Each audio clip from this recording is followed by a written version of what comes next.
Hi, this is the lesson number 27 in this series of British literature. So, in the previous lessons, we discussed important writers and books and works of the Age of Chaucer. And Age of Chaucer, we know that it was it ended almost by the death of Sir Geoffrey Chaucer. So, it is marked almost up to the 1400. So, after 1400, the year 1400. Okay, and after that we have the age of revival. So in this lesson we shall be discussing important facts and things about this period. So what is revival? Revival is a common word. Revive or revival means it's bringing something back again, actively bringing something back again. If I say that bringing something back again means it was existing in the past. So it is a process by which that something is brought back into the culture and social practice again. This may be idea or social practice or whatever. So these things became active again. So this is called as the revival. So there were some huge political and social, cultural and religious changes which really helped in literary developments, and there were some major events.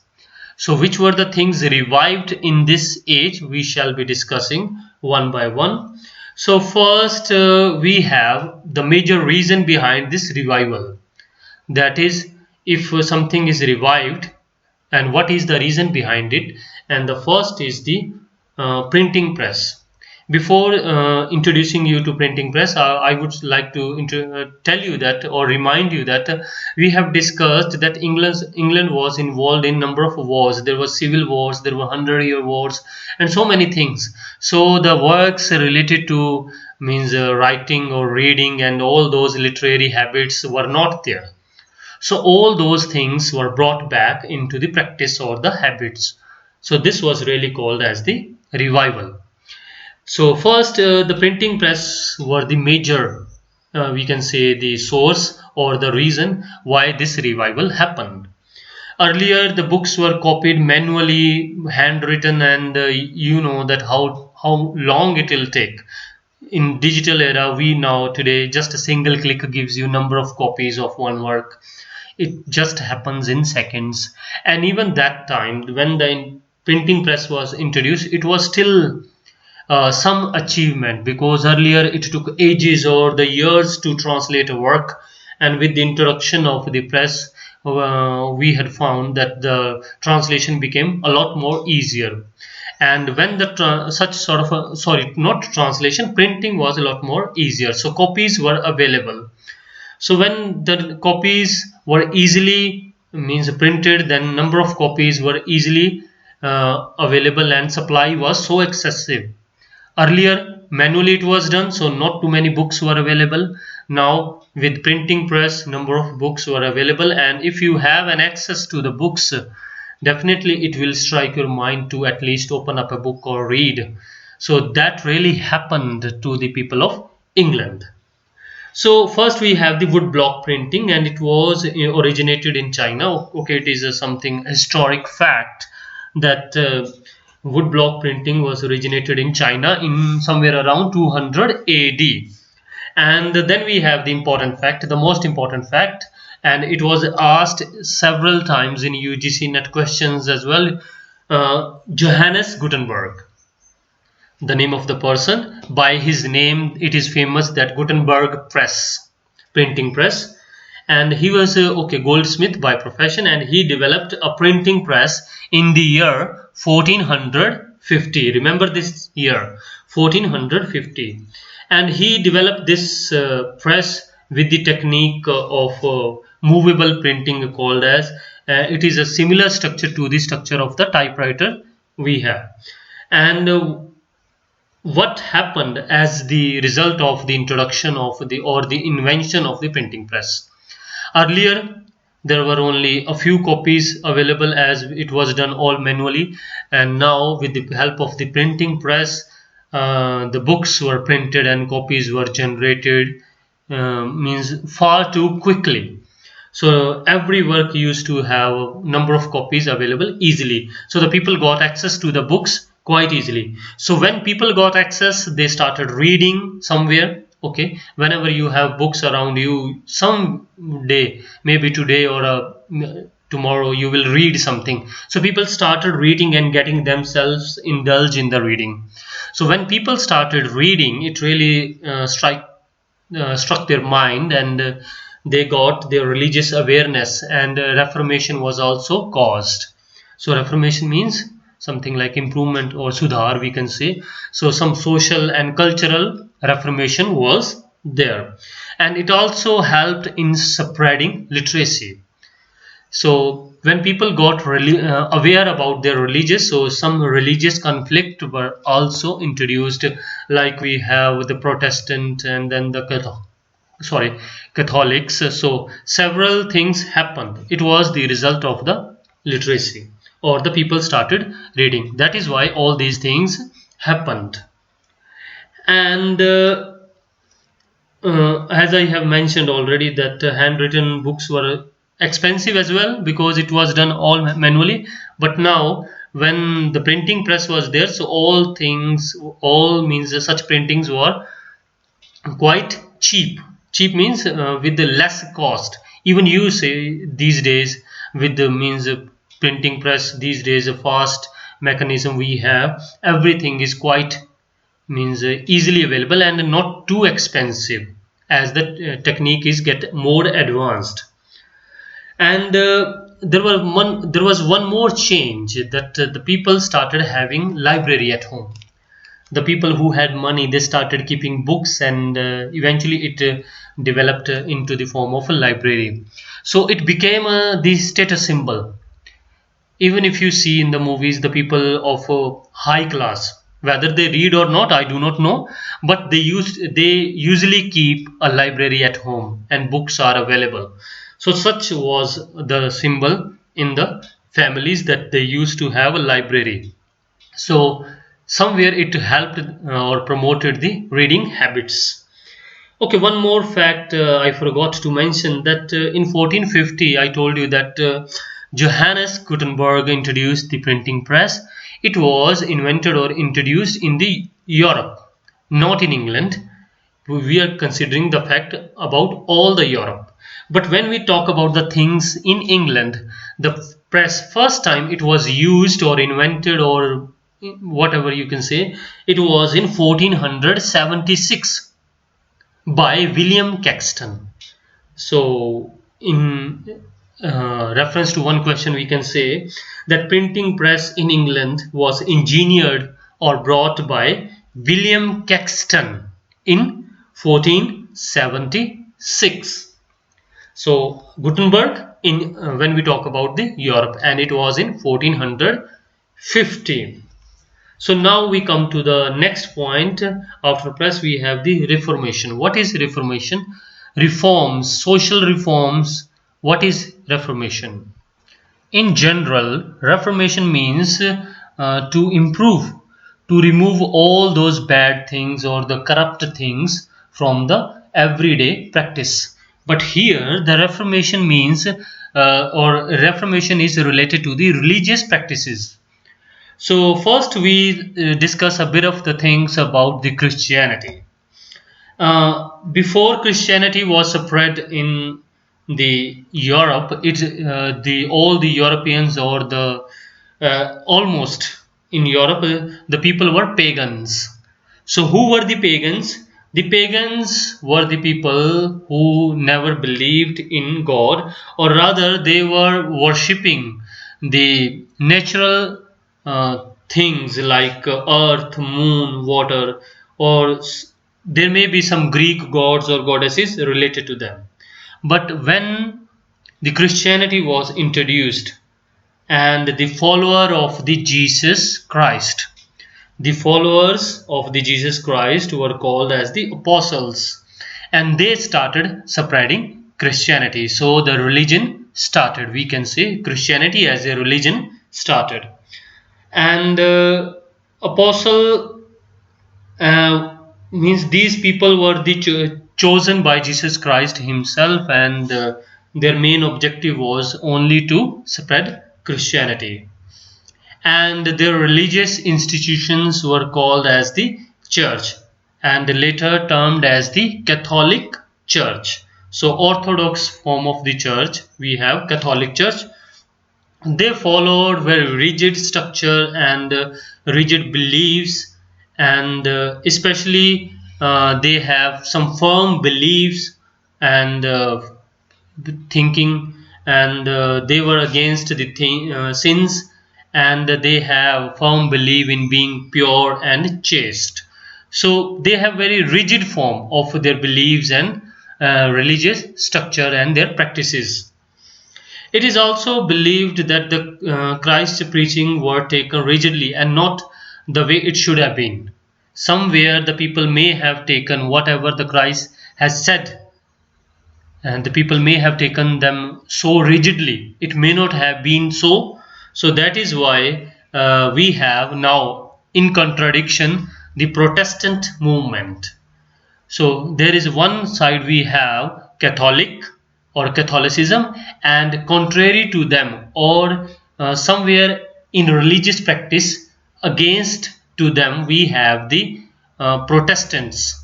Or in other words, we can say that we have two different ways in the religious practice. The one is Catholicism and other is the Protestantism. And the Protestants, they are mostly criticizing the orthodox religious practices of the Catholics. So we shall discuss now other important points. So the first name we have, that is Martin Luther. And Martin Luther, he is also called as the precursor of the Protestant movement. He is a German monk, so he belongs to Germany, and he said that, or he had a belief that one must not depend on clergy or the priest, means for getting pardon, especially at that time in Catholic practice. You would see that the people used to get pardon from the clergy. And how did they do? They would give money to the clergy and they receive pardons. So does it really seem okay? Who will accept this? If you have money, you can give and get pardon. So this can't be a true religion. So this is the thing he was challenging. So this was only one example. There were a number of ways of the corruption in the church, in the Catholic practice. So these were the things highlighted or raised by Martin Luther, and the authorities of the Catholic Church started standing against him, and at that time speaking against the religion, especially speaking against the Catholic practice, was nothing less than a death warrant. So okay, we shall discuss some of the things more about him. That Martin Luther wrote 95 theses or poems, and in that he was criticizing Catholic practices, the rough, corrupt Catholic practices, and all these were 95 theses or poems were in the form of letters, and the title was given to them as Disputation on the Power. Disputation on the Power, and sorry, it's a long title. Disputation on the Power and Efficacy of Indulgences. Efficacy of Indulgences. Now we have the year 1517, 31st October. On that day, Martin Luther, he nailed a copy of all these theses on the door of the Wittenberg Castle Church. So there is a Wittenberg Castle and church there, and on that, on every door, he just nailed or pasted the copy of those poems or works, because he was raising some serious questions against these religious practices. And when the people came to know about this, there started a movement, because if you have similar sort of incident happening even in modern times, this really spark some incidents, maybe some sort of violence, but the people who have a mind, they would definitely think about the content, what he is asking. All these things are logical questions or not. So one has to use his mind.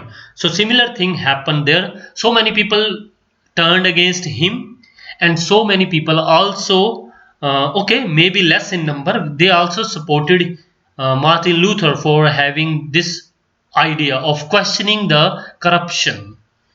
And there is one more name to it we have. Okay, so first it started in Germany and then it spreaded to the entire Europe. So one may ask you, the Reformation or the Protestantism, it started in Germany by Martin Luther and then it spread all over Europe. So one more name we have, that is John Calvin. John Calvin, and the timeline of his life was 1509 to 1564. He was born in France and he died in Geneva. Where is Geneva? In Switzerland. So he was also, means in his life he was following the Protestantism or the views of Martin Luther, and he was also saving his life. He was escaping from one place, running or going from one place to another to escape death, and he was banished from Paris. So Paris, France, he was born there. So he was banished, उसे निकाल दिया गया, and for his, why he was banished? For his anti-Catholic views. And then he traveled to Geneva and there he spread Calvinism protest. So Calvinism, so it is related to John Calvin, Calvinism protest. He protested against the all orthodox and Catholic practices. So simple thing, we have to understand that in religious practices, whichever the religion is, there are some corrupt practices. All these practices should be removed. So this thing Martin Luther was saying, that in the Catholic Church the people started giving money to get pardon. That means people donating money. Okay, sometime donating and sometime the clergy or the people in the authority, they started extracting money from the people. So all these things really provided wealth to the church, but really gave a way to corruption and all those wrongdoings on the name of the religion in the church. So after all that, means all these things, all the wrong practices were now starting to get reformed through Protestantism. So this is called as the Reformation with respect to the religion. And now one more point we have to this, that is about the plague. In 14th century, from 1347 to 51, there was a huge deadly plague in entire Europe. Most of the people or many of the people were killed as a result of that plague. So what happened? We have also discussed this simple idea. Okay, we just quickly wind up this idea about the plague and how the people started questioning, because people thought that the church means the symbol of God, and the Catholic means a priest, Catholic priest or the clergy would save them from all those these diseases and life-threatening plague. And as a result, there was because of what a clergy can do when you have plague, nothing. So as a result, people started thinking that there is no God to help them, or at least clergy cannot help them. So that is why the people started thinking against these Catholic practices. And they really, when you are suffering, you can imagine a situation that people are suffering from the plagues and their loved ones are died, and somewhere around you have a new idea about the Protestantism. Why not you would support that idea?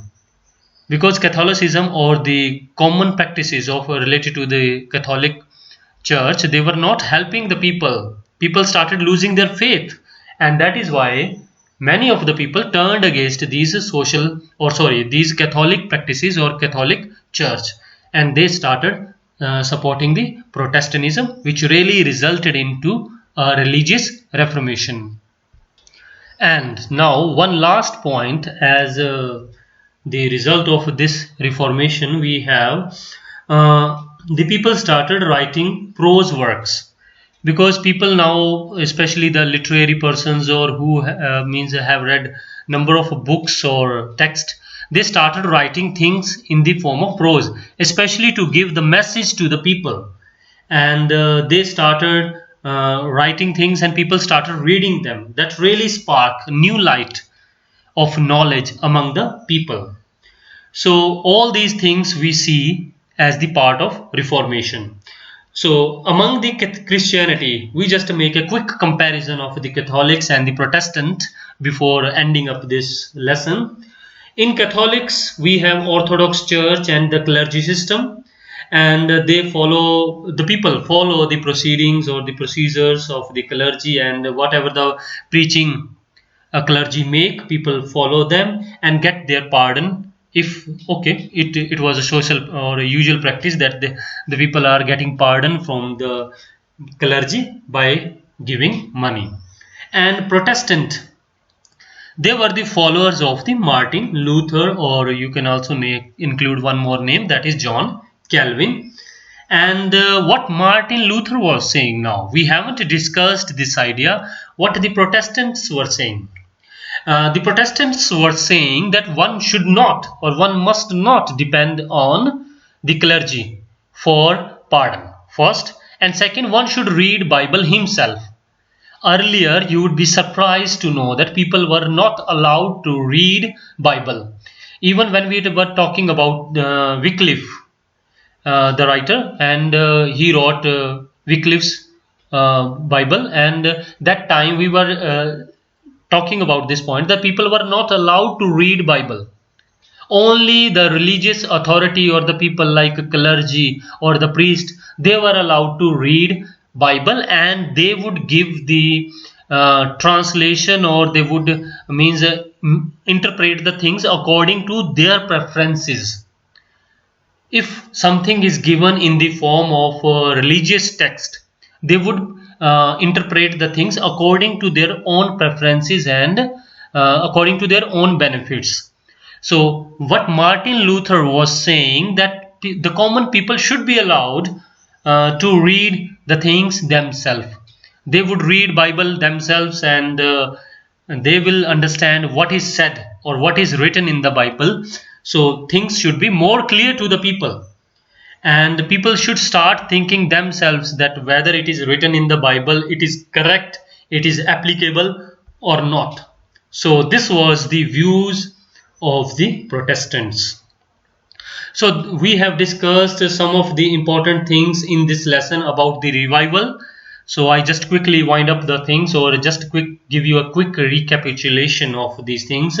The first about the revival means bringing something back that was existing, and it is means now accepted as a reformation. So means something in the social or cultural practice that was existing in the past, and now you have brought that back, and now you are following it again. This is called as the revival.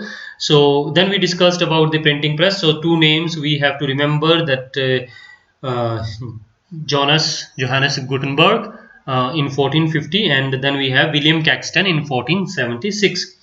Reformation, I talked in detail about the Christian practices and all the important points of the history.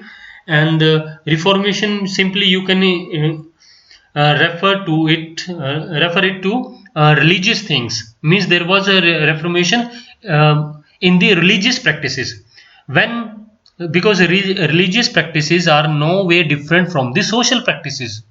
So when you bring Reformation in the religious things, then social things or cultural things will also be reformed. And some other important names I recited, like John Calvin and Martin Luther, and his 95 Theses, and the main work, that is Disputation on Power and the Efficacy of Indulgences, and all this. And then we had the comparison of the Catholics and Protestants. So it was a long lesson, and thanks for watching this lesson. I hope you have enjoyed the introduction of the age of revival. In the next lesson, we shall be discussing the things about the political conditions during this time. How were the political conditions in England and their effects on the literature? So thanks for watching this lesson. Have a nice day.